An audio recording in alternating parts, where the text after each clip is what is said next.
Waterfall, the CCW podcast. Hello and welcome to Waterfall. It is the water saving podcast brought to you by CCW. That's the Consumer Council for Water. I'm Mike. Hello. And I'm here with Karen. Hi, Karen. Hello, Mike. It's the one and only Karen. It seems like a long time since we've been in together recording. Well, yes, because you've been walkabout since last time we met. That's true. They let us out by ourselves without you chaperoning. But we've got a really exciting episode here today. It's a very special seasonal themed episode. But it's important to remember when we start going off on our seasonal themed stuff that all the important points that sit behind the things we say are relevant at all times of year. So we have not just one guest, but we've got two. And do you know what? I could be making a big mistake here because one of the guests is my mum. I know. What was I thinking? But we've also got Steve Grebby coming back. Steve was in episode 8 on blockages and all things sewage. So he's CCW's very own wastewater expert. I mean, otherwise known as the Prince of Poo, the Santa of sewage. I wonder if he realises he's known as that.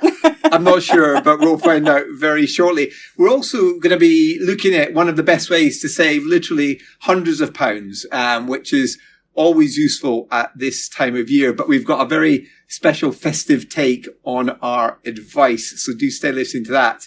And we will also be reviewing, and this is an exciting moment, our league table, our water league table, and see where our guests sit on that league table in terms of their own personal water use. So who will be, sitting on top of the Christmas tree and who will be on Santa's naughty list? I have an awful feeling that I might be that person. Well, I think we should be excluding the presenters from that list. But Tom doesn't get excluded because Tom was a guest. That's right. That's right. Absolutely. So you're off the hook, Karen, but Tom's not. So I think that's played the way you like it. Sounds good to me. So don't forget, you can get in touch with the show. We love hearing from you. We have an email address, don't we, Karen? We do, and that's podcast@ccwater.org.uk. We also have an Instagram account where you can see pictures. You can see what we look like. That's a pretty grim prospect. Karen, given that this is a sort of festive-themed edition, I think you've let us all down a little bit with your lack of festive attire. I'm not quite there yet. Oh, dear. I've made the effort. Look. You have. Describe what you see. You are wearing a Santa's hat. And a sort of Christmassy jumper as well. It's a Christmas-ish jumper. Yeah. Yeah, I couldn't quite bring myself to do the full hog at this point. Right. So, I think it's time. Let's bring on the guests. Enjoying the show? Please consider leaving a 5-star rating on iTunes and Spotify. It is the Baron of Blockages, the fighter of fatbergs. We are so pleased to welcome back the one and only Steve Grebby. Hi, Steve. See what he did there? The last time he clapped himself. Now he's got a bell he's ringing. What was that? It's Matt. Ring for a beer bell. Ring for a beer. It was actually a Christmas present last year. Very, very good. It doesn't work. No, it doesn't work. It doesn't work at all. It mainly doesn't work because I live on my own. To get yourself a beer. Yeah, more or less. Yeah. You were, Steve, our first ever guest. And now I'm privileged to be so. Yeah, well, now you're our first ever returning guest. So we're either really, really, really pleased to have you back, or we're just scraping the bottom of the barrel. Yeah, you got nobody else, have you? Yeah. Well, did everybody else say no?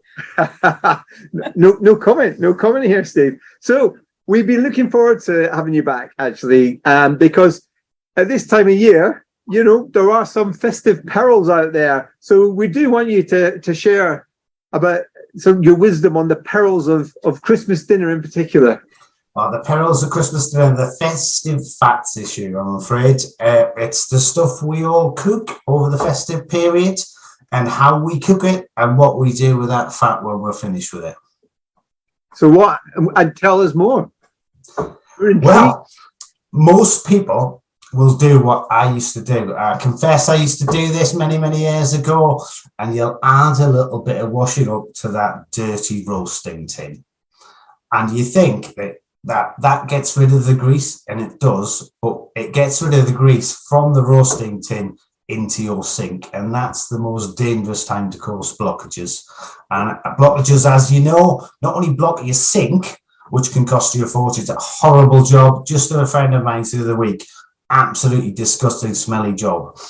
But that fat will then go down that sink if the water's hot and into the sewers, and that's when it floods people's homes. And the last thing you want to do over the festive period is flood one of your neighbours with sewage. It's not pleasant, and it's not the sort of thing you should be giving to your friends and family. I mean, it's not pleasant at any time of year, but be particularly awful at Christmas. Particularly awful at Christmas. Happened to a friend of mine, best cook I know, and I used to say to him, Nick, his name was Nick, by the way, very Christmassy. Nick, you must not put that oil down the sink. Please don't put that oil down the sink. And you could see him just sneaking it away in the corner, getting that, just adding that little bit of washing up liquid to that pan, flushing it down the sink, and he thought that was his problem gone. But it wasn't his problem gone, because one Christmas Eve, and this is a true story, honest, I promise you, one Christmas Eve, he found out he couldn't flush his loo. And he found out that sewage from all his kids flushing the loo was coming up in his backyard. So he had to call somebody out to run a big suction pipe all the way through his house. His other half wasn't best pleased. And he pulled out a football-sized block of fat. When he sent me a picture and he says, see, I told you, it wasn't fat. It's this horrible grey smelly thing. And I went, yeah, that's your cooking fat. So over the years, by just adding that little bit of washing up liquid and thinking it goes away, it hadn't. It just gone into the drain outside his house and ultimately built up over time and blocked his drains. So that meant he couldn't use any of his loos on Christmas Eve. So he couldn't flush his loo, so the kids couldn't go to the toilet. He couldn't even wash in the sink or have a showers and that, because all of that water, rather than going down the pipe, was coming out in his backyard. And it absolutely stank. And not only could they not use anything, it cost them 500 quid to get it cleaned out as well. So not the Christmas present he was hoping for. No, absolutely not. So, Steve, you know what I'm going to ask you next. I mean, what's the alternative? What should people be doing with all that? Scrape it away. I've got a lovely little device, little silicone spatula. Most people probably have, costs about £3. Get a silicone spatula, scrape it into the bin after it's cool. Make sure it's cool first, because you don't want hot fat in your bin. Well, leave it to cool, scrape it straight into the bin, bag it up, chuck it out. Right, Steve, I didn't want to interrupt your advice, but I am a little bit prickly at this point, because you've got some cheek talking about plastic scrapers when you promised on episode 8 that you were going to buy me one to scrape out my product. You promised, and anyway, we've got evidence. Have you got evidence? Can you play it back to me? Well, yeah, I can. I can play it back multiple times. I do promise I will buy you a plastic scraper to clean out your coffee pot. Good. I'm looking forward to it. I'm very upset about this. They're only a few quid. I'm sure I can afford it. So, Steve, what's worse then? So you've got a nice Christmas dinner going on. Do you get more fat from your turkey or from your roasties? You get more fat from your turkey. Turkey's producing an awful lot of fat, mainly from the skin. Depends on the size of your turkey, I suppose, but you probably get about half a pint. Wow. Probably about half a pint of fat from it. Well, that's what you do if you make your own gravy. That's what you make your gravy at. And that's why you shouldn't dispose of your gravy down the sink either, because there's fat in it if you make it yourself. That's an interesting one, because I suspect a lot of people wouldn't make that connection with the gravy. Yeah. It's it took me years to get my old dad not to flush the gravy down the sink and put it in the bin. Mainly because back in a few years ago when we weren't charged for plastic bags, we'd use an old shopping bag to go in the bin, and shopping bags had holes in, so whatever you put in the bin that was wet used to come out all over the bottom of your bin. Now we've got bin liners because less people are using shopping bags because we have to pay for them. And therefore, it's all sealed in there now. Stick it in the bin. Stick it in the bin. Steve, what about desserts? What about trifle? Can that go down the sink? Well, no, actually, you shouldn't really flush milk down the sink because it's got fat in it, and that can add to blockages as well. But as I say, if I can't think of a better way to dispose of milk, then I'm not going to recommend it to other people. In the bin, right? Well, trifle, it's more difficult to flush a trifle down the sink than it is to stick it in the bin. Well, I heard someone. In fact, I was talking to someone on the radio about festive fatbergs a few years ago, and the interviewer said, "Oh, we flush it down the toilet." No. Then they get rid of a trifle. Oh no. Well, I mean, just cleaning your loo after that can't be pleasant, can it? I mean, and then you have to go. I mean, it's more hassle. Most people have a bin in their kitchen, so it's actually more hassle to go to the loo to flush it down than it is to stick it in the bin. That's a great point. It feels like they've gone to quite a lot of effort to get it down the toilet, right? Well, my loo's upstairs. I have to go over several flights of stairs to get to my loo. I mean, I think the point you were making about sort of bagging stuff up and putting it in the bins really a good point, because what I tend to do is if I've got things like the plastic sandwich bags that you can put in the freezer and things like that. What I do is I wait till the oil's cooled down, and then I'll just pour it in one of those little bags. I can seal it up and then just throw it in the bin. Great little tip. Yeah. I mean, I've tried all sorts of things. I've tried gunk pots, which you can get. Water companies will give you a little pot free with a little lid on it. You can scrape it into there, leave it to cool. I've got a really, really little fancy one, as you would expect, which has got sort of cardboard in the bottom, so the cardboard absorbs the fat and then you chuck that out. But they're more hassle than they're worth, half of these things, because while they're great at what they do, I've got to go and buy replacement little cardboard inserts to go into it. So literally just scraping it and getting yourself a nice little spatula, using it just to scrape your fats in. That's the cheapest, quickest way to get rid of it. Sure, he's rubbing it in about this spatula that I've not got. Yeah. I'm going to buy a really nice one. Good. I'm looking forward to it. Festive red. Good. I will look forward to my festive red spatula. I made a little video. My kids like doing this. I always blame my kids. I made some roasties in a practice run for their Christmas dinner, right? Yeah. Just a few weeks ago, and but I did it with duck fat, right? So I've recorded it. What coming out? Roasties look great. Left it just to show the volume of fat there. It is frightening, right? So I'll stick that on our Instagram account, and you can see that video because it's quite shocking. It just brings to life, Steve, exactly what you've been saying. Yeah, how do you do them, Mike? Are you a dealer? Are you a dealer person? Do you shake them up on the pot before you add them in there? No, I don't do any of this parboiling rubbish, okay? You just go, get your potatoes, cut them up reasonably small, get them in there, leave them, make sure you turn them regularly, sprinkle of salt on top though as well. Got to have that. I do like sometimes chucking a few cloves of garlic in, just adds a little bit of flavour. These are cracking roasties. The kids absolutely wolf them down. And my wife, who's vegan, then has to look enviously as we're tucking into these potatoes cooked in goose fat. It's a little bit cruel. So you've taken a vegetarian dish and made it inedible by a vegetarian. Pretty much. and you're proud of that. To be fair, it was all a sacrifice for this podcast so we could show this video. Right. I took one for the team, basically. No one is believing this. Last question, Steve. Last question was, what's the latest on your water use spreadsheet? Because you had quite an impressive water use last time. Oh, yeah. Recently. Yes, my water use spreadsheet has gone up. I think I said last time it was about 73. Was it 73? Mine's gone up, and you know why mine's gone up? I don't know. Take a stab. Because you decided to start washing? No, it hasn't. And it's embarrassing for me. Leaky loo.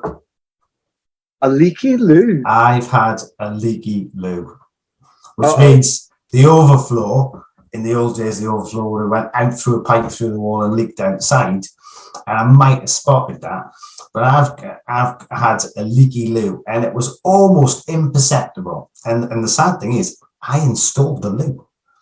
So it was my fault. The moral of this story. It's my fault. Like DIY. Don't get me round to do your plumbing. Yeah, leaky loo.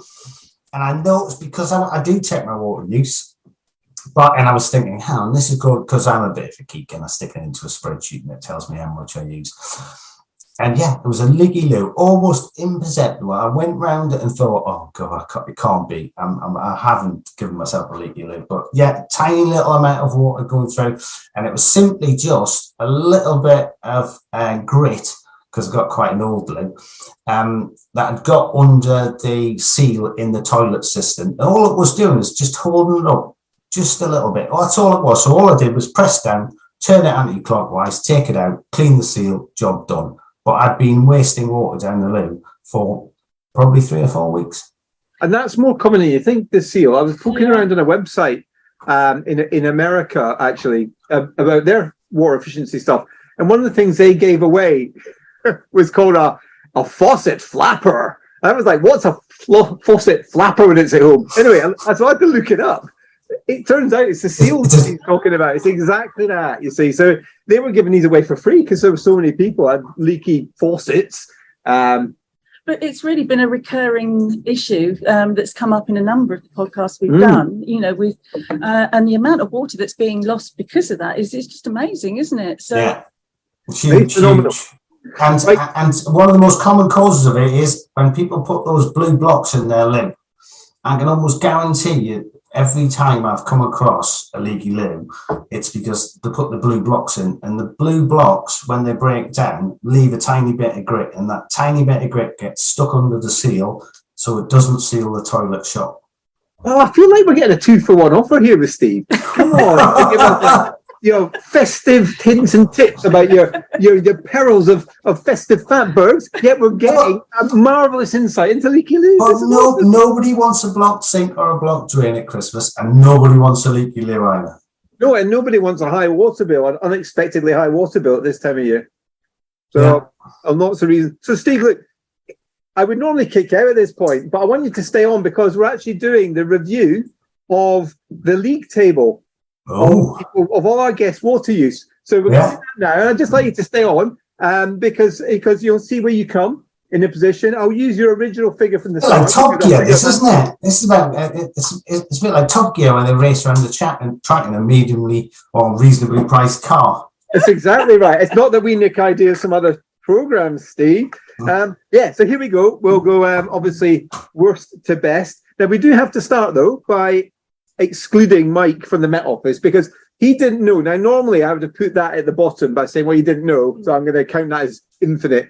But the guy just moved house. And it felt like that was a fair enough. So we're excluding Mike. So at the bottom comes Steve the plumber. Rather embarrassing for Steve the plumber, who is it around 300 litres per day. Unbelievable, I know. Next was we've got a tie. Who's adjudicating this? Do we have an independent body? Well, we're to be fair, we're just taking people's word for it. We're doing on trust, Steve. We live in a nice, optimistic world here. But next, we had a tie. We had Julie Spinks, who's our director of Water Safe, and we have Evan Jonette, who is our guest talking about business customers. They were both on around 150. In fact, we've got a triple tie here because producer Tom, he said 150, but if you listen to that episode, Tom didn't have a clue, right? He was just picking a number out. There's no way, Evan, with the amount of building work and extension work on Evan's house, there's no way he uses 150. I love that. I love listen to this. Fighting talk already. So we had a triple tie there at 150. Then we had our chief exec, our very own chief exec. What you say now, Steve? Emma Clancy on 140 litres per person per day in her house. And I'm absolutely sure that sounds absolutely genuine to me. Yeah. Sounds absolutely genuine. Next, we had another one of our colleagues, Andy White, who was on talking about affordability on a very good episode of Waterfall. He comes in at 137. Hit the CEO. Yep, just sneaked in there ahead of Emma. It's going to be a little bit of an awkward conversation between Andy and Emma next time they meet, isn't it? Yep, another one. Then we've got Nathan, quite a gap now. Nathan from Waterwise on 110. Oh yes, I remember. He comes in at just the national target. It's like the guy who works for Waterwise comes in at like the national long-term target. Very good, Nathan. That's a bit of a coincidence, though, isn't it? Yeah. It's a bit of a coincidence there. He was on, he was on his own. We've set a target that I can meet. Then we had Steph from Waterwise at 90, and I believe Steph, because hers had gone up, and she was quite open about that because she got a child in her house now, and habits have changed and things like that. So that was very interesting. So Steph, a very impressive 90. Then we talked to Steph about the importance of not flushing baby wipes, though. I think Steph's on message on that. Is she? I think so. I think so. A lot of people say they are, but you know, what you say and what you do, don't necessarily equate. Then we have Alistair Chisholm with 80. Alistair Chisholm is a director of SIWAM, as I like to call them. And he was on the Nature of Water episode, which was another good episode. Mind you, I have to say all of them are good. 80. That's very impressive from Alistair there. And then he is in second place, which Steve, I mean, this actually pains me to say this, that you weighed in at number one with your 73. There's a little asterisk that goes without the leap you lose. Look at that. You are on the nice list with Santa. No, if it wasn't for my leggy loo, I would have got some sort of prize. Yeah, I'll give you your spatula back. Yeah, I was going to say. No, you never gave me it. No, but seriously, well done. That was impressive. That is an impressive figure. It is, and Steve, you know, when we spoke to you before, I mean, you did make the point that you didn't really feel that you were, you know, going to any great lengths to reduce your water use to that level. You kind of just did a few sort of adjustments. You know, some of the water use, I have to say, you know, I've moved home, and I didn't have a washing machine, so I looked to buy a washing machine that was use less water, and you know, over time that will pay off. Brilliant. Oh, fantastic. Well done, Steve. Thank you for coming back on, and we'll lovely to see you. Have a lovely Christmas and all that. Merry Christmas to you too. Cheers, Steve. Cheers, Mike. Cheers, Karen. This podcast is brought to you by CCW, the voice for water consumers. So that was Steve Grebby. Brilliant having him back on the show. So, Karen, when you think about all the things we've said in terms of ways you can save money, what's the biggest money saver? I think it's obviously where you can save water and energy. Right. Because you're getting the double hit almost, aren't you? You know, I think that's really sort of brought it home to me that, you know, there is that close link, and probably one that we don't necessarily always think about. So the shorter showers, you know, filling a washing machine before you run it, that sort of thing. Yeah, so I think, you're absolutely spot on. And I think the biggest single money saving bit of advice we gave out was this cutting down your shower time. And, you know, if you go from a 10-minute shower to a 5-minute shower, and you as a family of 4 doing that every day, that could save you over 700 quid. And at this time of year, that's like going to be welcomed in people's houses. So one of the things that we were saying was listen to a short shower song. So I was thinking, you know, given the time of year, what do we have to offer in terms of short festive shower songs? So how about these for your short showers? So if you're feeling really ambitious, right, and you want 2-minute showers. Oh, blimey. Yeah. Let It Snow, Dean Martin, 1:56, or Rocking Around a Christmas Tree, Brenda Lee, 2 minutes and 1 second. Do you reckon you could do that? It's a challenge. Well, if you wanted more time, I'll give you more time. Mike, I think I need the 3 minutes. Okay. Well, I've got some that are like, okay, Have Yourself a Merry Little Christmas, Bing Crosby, comes in at 2:51. So you've got a few more seconds there. Or going a little, I'm going to say more modern, but this is from the blooming 80s. Stop the Cavalry by Jonah Louie. Oh, yeah, I remember I like that one at 2:55. So there you go. There's some festive songs to help you have a shorter shower. Have you got a particular favourite? Well, there's always the classic Jingle Bells. Jingle Bells, what's that coming at, you know? Just under the 3 minutes. Okay, so that's perfect. And if you are, and you know, maybe if you want a 5-minute shower, you could go for a bit of Stop the Cavalry coupled with Let It Snow. And there's your 5 minutes, you know? Make your little playlist up there. So good advice there. So to save some money at Christmas, which I know would be welcomed by a lot of people. It's Christmas, Karen, and you know, it's the time for giving unless you're Steve Grebby, who can't even give a little spatula that costs somewhere between £1 and £3. But I've got you a little Christmas present. Look at that. Mike, you shouldn't and have. it's in a sustainable bag that it can be reused, you see. But here we That's so go. kind. I'm just saying, before you look at it, boy, open it up. But I'll just give you, I'll cast your mind back to episode 7 in the bathroom. Oh no, what is it? Who knows, Karen? Who knows? What do you see? What do you see, Karen? It's a Love Island reusable water bottle. Excellent. Now open it up. It's not just any old Love Island water bottle. Get it? This is audio, right? So you have to describe what you're doing. I'm taking this out of a box. I'm unwrapping the paper. It's very well wrapped, isn't it? It is. Not by me. Oh, but what's it got? Oh, hang on. Oh, it's got my name on it. It's a Karen. It's branded. You've got a branded Love Island water bottle because you did admit. I'm sure if you listen back to episode 7, which was in the bathroom, that I think you said you were a massive Love Island fan. Is that correct? I seem to remember it was more that I'd managed to avoid it. But oh no, that's lovely, Mike. Thank you. I shall drink from it with pride. I was going to say you'll be even more happy when you find out it's full of gin. Now that sounds like a Christmas present. Oh, thank you, Mike. That's lovely. To be fair, for all the rubbish you put up with from me over this entire series of podcasts, it's the very least I can do. Enjoy.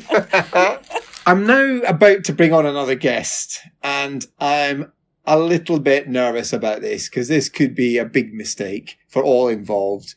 But we're going to have to bring on my mother, who has got some wise words related to Christmas time for us. Be sure to head back through the archives and check out all the past episodes of Waterfall. It's a big moment on Waterfall. I'd like to introduce our next special guest. It's my mum. Hello, Mum. Hello, Mike. Are you excited about being on a podcast? No. Do you do you even know what a podcast is? No. Do you care what a podcast is? Not really. Okay, so you have featured in a number of episodes of Waterfall. You featured on episodes 6, 7 and 8, actually, a hat trick. In episode 6, we were talking about the bathroom, and we were talking about how you flooded a bathroom. Episode 7, we were...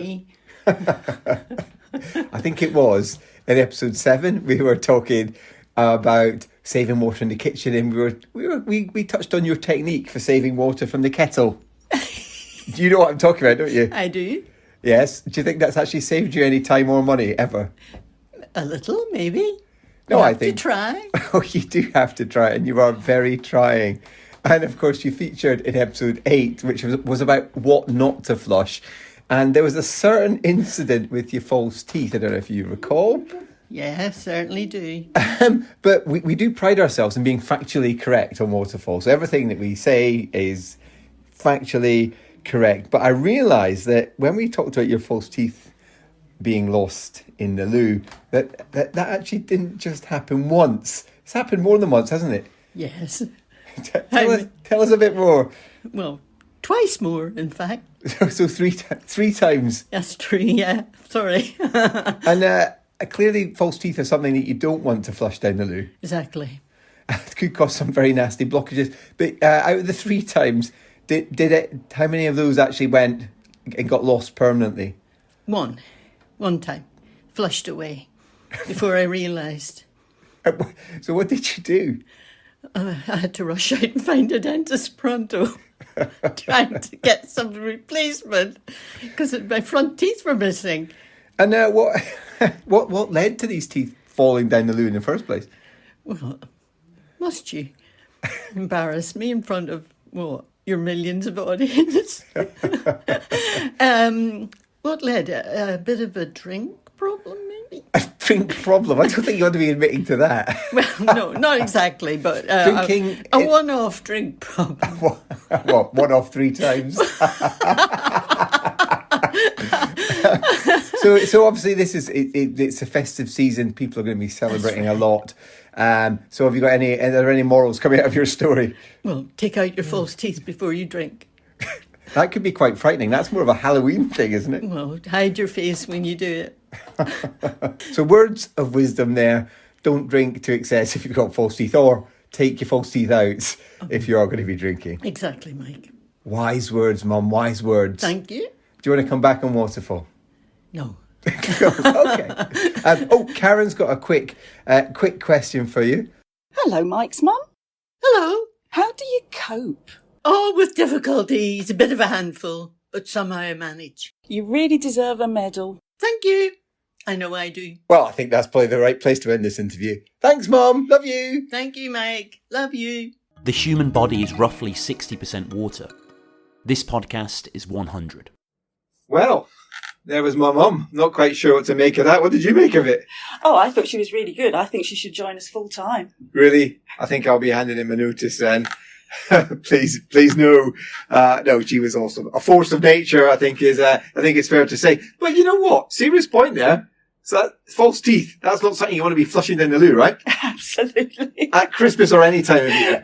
No, definitely not. And apparently Steve, who was on earlier, he was saying that there's a remarkably high amount of false teeth found at sewage works. Yeah, as I say, I find it amazing. It is.